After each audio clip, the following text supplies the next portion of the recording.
everyone, thanks for clicking. I hope you're doing great. So now, let's get started. Could you imagine a life where you cannot express yourself?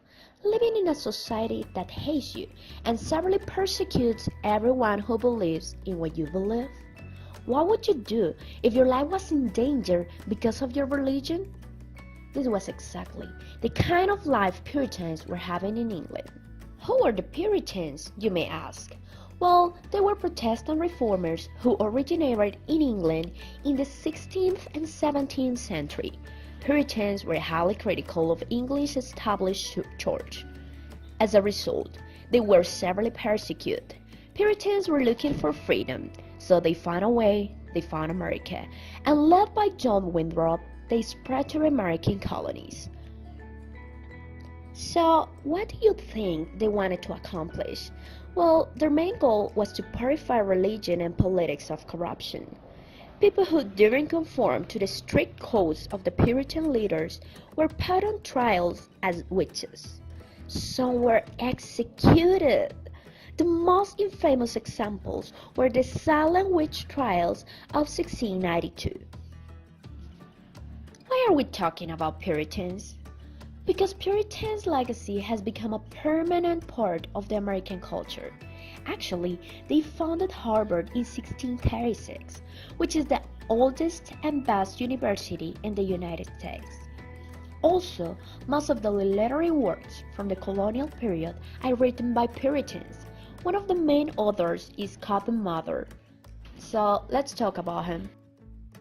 Cotton Mather was born in a Puritan family on February 12, 1663. He lived all his life in Boston. At the age of 12, Mather entered Harvard University. At 18, he received his MA degree from the hands of his father, who was the president of the college. For a while, he feared he couldn't enter the ministry because of a speech impediment, and he considered becoming a physician.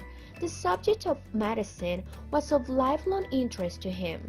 After a friend persuaded him to oblige himself to a dialect deliberation in speaking, he conquered his weakness and returned to religious studies. He was formally ordained in 1685 and became his father's colleague.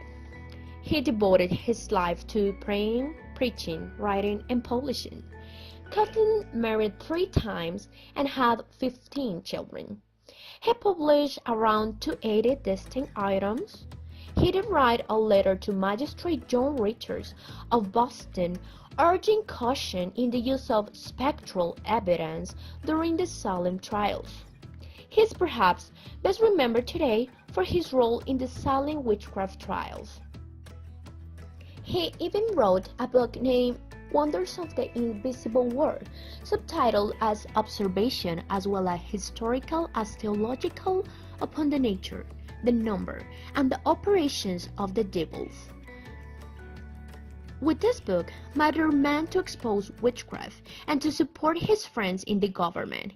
He gives detailed description of each case, thus providing invaluable record justifying all of the executions.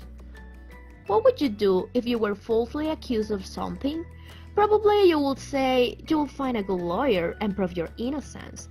But let me tell you that during the colonial period, that was not the case. Well, interested in knowing more about the colonial period? Then we recommend reading Cotton Mather's books. His literary work is quite interesting and will make you learn more about how people's life was at that time. Among his most famous books, we can mention the following: Ornaments of the Daughters of Zion, Wonders of the Invisible World, The Bible Americana, and Diary of Cotton Mather, which is a really good one.